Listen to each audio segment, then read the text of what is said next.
ఇది జీవో 2022లో అంటే YSR CP government లో ఉండేటప్పుడు ఈ జియో ఇష్యూ చేశారు. అయితే విషయం ఏమైందంటే కరెక్ట్ గా 15 days బ్యాక్ 20 days బ్యాక్ మాకు అన్ని కలిపి ఒకే పోర్టల్లో అంటే సింగిల్ విండో విధానం తీసుకొచ్చి ఆ సింగిల్ విండో విధానంలోని ఇప్పుడు మన electrical department permission, R&B permission, panchayati municipality permission, police permission, electricity permission, ఈ 5 పర్మిషన్స్ డెఫినెట్ గా మనకి వినాయక మండపం పెట్టాలంటే ఉండాలి. ఇంతకు ముందు ఏం చేసేవారంటే ఒక్కొక్కరు ఒక్కొక్క దగ్గరికి వెళ్లి పర్మిషన్ తీసుకునేవారు. మేము అలా కాకుండా ఒక జాయింట్ ఇన్స్పెక్షన్ పెట్టి ఒక జాయింట్ సింగిల్ విండో విధానం పెట్టాం. అయితే ఆ రోజు ఏం చేశారంటే ఇదే జీవోని నాకు డిపార్ట్మెంట్ వాళ్ళు తీసుకొచ్చి ఇచ్చారు.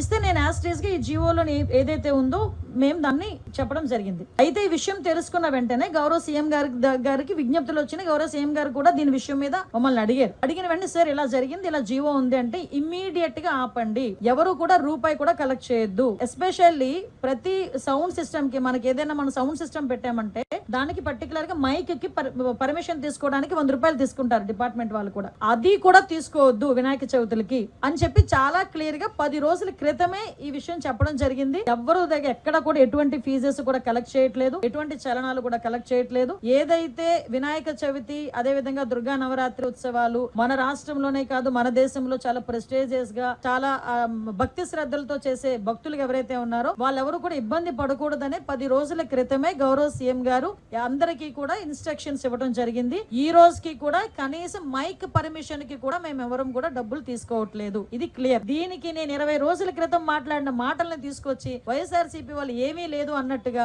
ఈ రోజు కావాలని దాన్ని ట్రోల్ చేసే పరిస్థితి చూస్తా ఉంటే వాళ్ళ తాలూకా తెలివి తక్కువతనం, అదే విధంగా వాళ్ళు బురద జల్లే కార్యక్రమాల్లో వాళ్ళకి టైమ్ సిచ్యువేషన్ అలాంటివి ఏం అవసరం లేదన్న సంగతి కూడా చాలా క్లియర్ గా అర్థమవుతుంది. ఇది క్లియర్ గా ప్రజలందరికీ కూడా అర్థం కావాలి కాబట్టి చెప్తున్నా. ఇది ఆల్రెడీ 2022లో ఇచ్చిన జీవో. ఆ రోజు ఆ జీవోని కూడా పక్కన పెట్టి ఎట్టి పరిస్థితుల్లో ఎవరికి కూడా అది కలెక్ట్ చేయొద్దు అని చెప్పారు. ఎవరు కూడా అక్కడ కలెక్ట్ చేయట్లేదు. ప్రతి ఒక్క చోట కూడా వినాయక ఉత్సవాలు అంగరంగ వైభవంగా జరుగుతున్నాయి. ప్రజలు ఎవరు కూడా ఇబ్బంది పడట్లేదు. ఇది జీవో 2022లో అంటే వైఎస్ఆర్ సిపి గవర్నమెంట్ లో ఉండేటప్పుడు ఈ జియో ఇష్యూ చేశారు. అయితే విషయం ఏమైందంటే కరెక్ట్ గా 15 days బ్యాక్ 20 days బ్యాక్ మాకు అన్ని కలిపి ఒకే పోర్టల్లో అంటే సింగిల్ విండో విధానం తీసుకొచ్చి ఆ సింగిల్ విండో విధానంలోని ఇప్పుడు మన electrical department permission, R&B permission, panchayati municipality permission, police permission, electricity permission, ఈ 5 పర్మిషన్స్ డెఫినెట్ గా మనకి వినాయక మండపం పెట్టాలంటే ఉండాలి. ఇంతకు ముందు ఏం చేసేవారంటే ఒక్కొక్కరు ఒక్కొక్క దగ్గరికి వెళ్లి పర్మిషన్ తీసుకునేవారు. మేము అలా కాకుండా ఒక జాయింట్ ఇన్స్పెక్షన్ పెట్టి ఒక జాయింట్ సింగిల్ విండో విధానం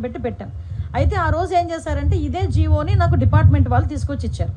ఇస్తే నేను యాస్ట్రీస్ గా ఈ జీవోలోని ఏదైతే ఉందో మేము దాన్ని చెప్పడం జరిగింది. అయితే ఈ విషయం తెలుసుకున్న వెంటనే గౌరవ సీఎం గారికి విజ్ఞప్తులు వచ్చినాయి. గౌరవ సీఎం గారు కూడా దీని విషయం మీద మమ్మల్ని అడిగిన వెంటనే సార్ ఇలా జరిగింది, ఇలా జీవో ఉంది అంటే ఇమ్మీడియట్ గా ఆపండి, ఎవరు కూడా రూపాయి కూడా కలెక్ట్ చేయొద్దు. ఎస్పెషల్లీ ప్రతి సౌండ్ సిస్టమ్ కి మనకి ఏదైనా మనం సౌండ్ సిస్టమ్ పెట్టామంటే దానికి పర్టికులర్ గా మైక్ కి పర్మిషన్ తీసుకోవడానికి 100 రూపాయలు తీసుకుంటారు డిపార్ట్మెంట్ వాళ్ళు కూడా. అది కూడా తీసుకోవద్దు వినాయక చవితులకి అని చెప్పి చాలా క్లియర్ గా 10 రోజుల క్రితమే ఈ విషయం చెప్పడం జరిగింది. ఎవరు దగ్గర ఎక్కడ కూడా ఎటువంటి ఫీజెస్ కూడా కలెక్ట్ చేయట్లేదు, ఎటువంటి చలనాలు కూడా కలెక్ట్ చేయట్లేదు. ఏదైతే వినాయక చవితి అదే విధంగా దుర్గా నవరాత్రి ఉత్సవాలు మన రాష్ట్రంలోనే కాదు మన దేశంలో చాలా ప్రెస్టేజియస్ గా చాలా భక్తి శ్రద్ధలతో చేసే భక్తులు ఎవరైతే ఉన్నారో వాళ్ళెవరు కూడా ఇబ్బంది పడకూడదనే 10 రోజుల క్రితమే గౌరవ సీఎం గారు అందరికీ కూడా ఇన్స్ట్రక్షన్స్ ఇవ్వడం జరిగింది. ఈ రోజుకి కూడా కనీసం మైక్ పర్మిషన్ కి కూడా మేము ఎవరం కూడా డబ్బులు తీసుకోవట్లేదు. ఇది క్లియర్. దీనికి నేను 20 రోజుల క్రితం మాట్లాడిన మాటలను తీసుకొచ్చి వైఎస్ఆర్సీపీ వాళ్ళు ఏమీ లేదు అన్నట్టుగా